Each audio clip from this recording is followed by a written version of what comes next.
You have to press play. So I'm experimenting a new way of doing this. I just discovered on my Google that I can actually upload straight from the actual account rather than doing it the way I was doing it. So this is an experiment, and as you can see, I'm coloring my hair because I'm old and I have gray. So many videos back and forth this morning. I won't do this on a regular basis, but what I am going to do, rather than using Marco Polo for any and all of you guys, I'm going to go ahead and just start communicating to you guys on this. Right now, it's just us guys on here. We can communicate back and forth. Unfortunately, I don't know if I can make this a two-way thing like Marco Polo. Maybe we can make a group, though. But I just wanted to put these up here because there's a lot of information that's very useful for me, which is the main reason I'm doing these videos, because I say stuff to you guys that I kind of remember, but I really need to hear.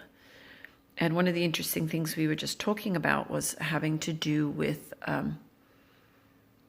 basically, the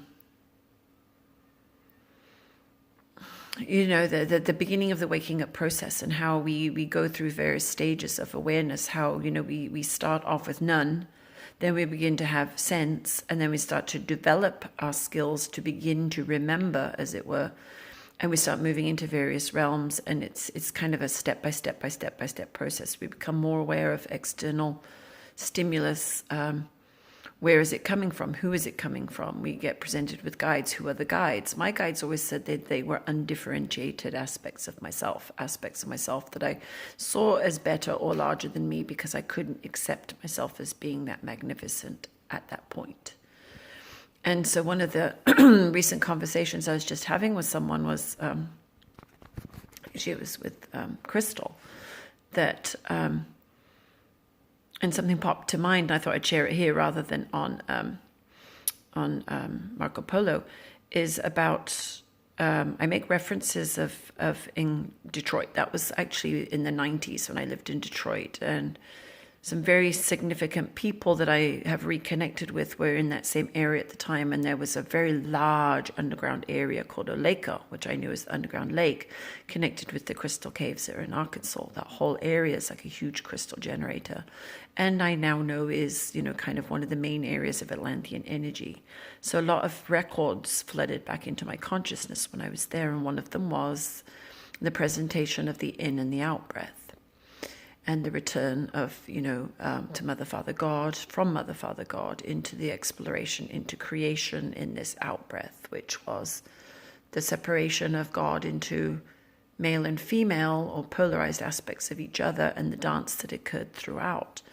One of the things that I was shown when the in-breath was called and I began to see the return of all the information is that if you imagine every single thought you've ever had, taking on consciousness and creating its own reality around it. And then at one point the call goes out to have all your thoughts come back. Well, with all that added experience and absolute growth, exponential growth, as that information comes back to you, you are forced to evolve because you cannot be the same as you were before that impulse went out. And so in a similar way, it's the same with us. Every thought we've ever had, every breath we've ever had has generated and created an experience. Many of those experiences live in a separate realm to ourselves, especially when we're in forgetfulness, because we don't associate ourselves as them. This is where the splitting can occur. Often what we miss is we miss ourselves. Everyone says, oh, you miss God, you miss, being home. No, we miss being whole. We miss remembering everything that we are. It's very difficult to completely encompass all of oneself if you only remember 1/10 of who you are. You feel that missing, that separation, that void. We're lucky enough that at nighttime we can connect. Then when we wake, we cause separation. But that's something we do as we wake. You can correct and you can change that. But the more of these pieces of self that you weave back into yourself, the more you remember. And the more you remember, we tend to think, we're only good. Yeah, if that was the case, this adventure would have been over a really long time ago. And then we go into blame and shame of self. And then we mirror that to ourselves by what we weave in the picture, the story. It all boils down to stories, just like the Native Americans, the indigenous people say it's stories. Everything that we've ever experienced, every breath has taken on consciousness. It comes back with a story. We are the ultimate storyteller. We create the ultimate out-breath that creates every spoken word that then takes on living animation, and stories return to us when we call that breath back. And from those stories we evolve, because we can't contain it all in what we were before.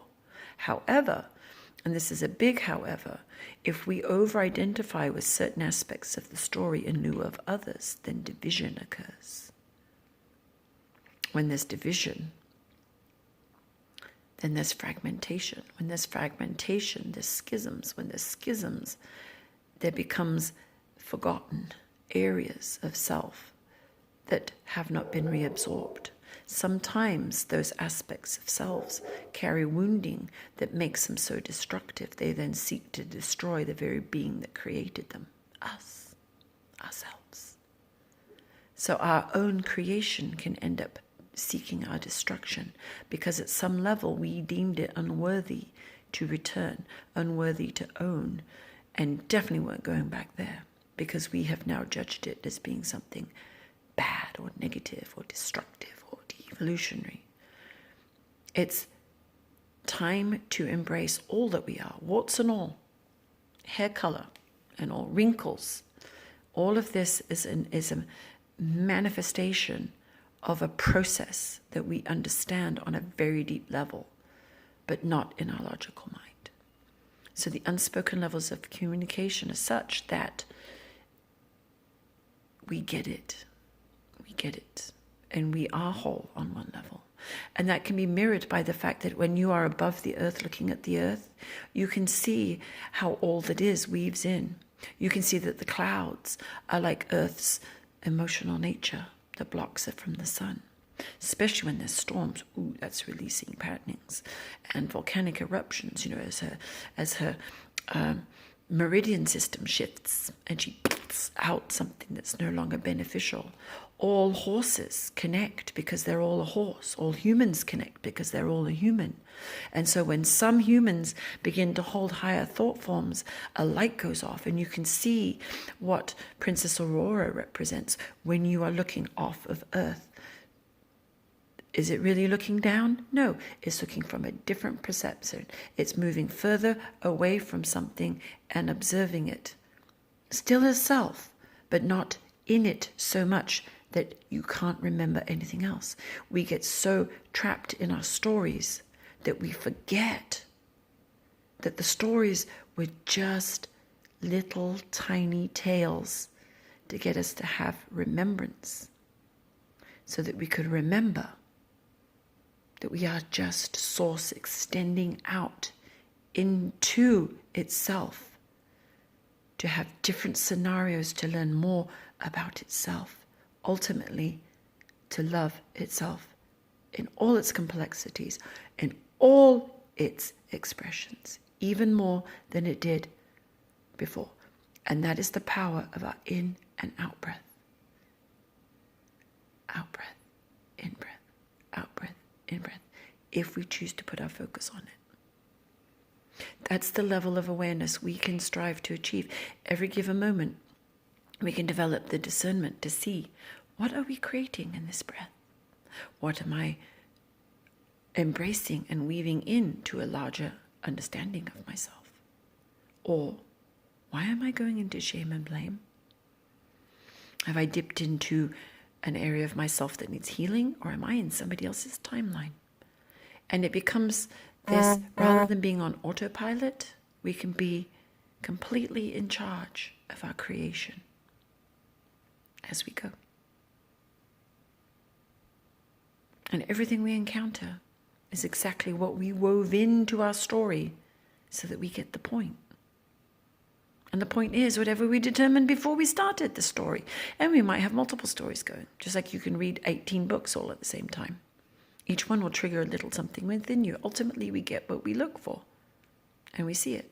And then we realize we had it inside all along. We all know the stories that move us. There's more stories that have shaped us in this lifetime, the good and the bad, how we discerned what we wanted to be versus what we didn't want to be. It's a process. Ultimately, it's just an expression of self, learning to love itself, even more than it did before. I have got to get ready for work.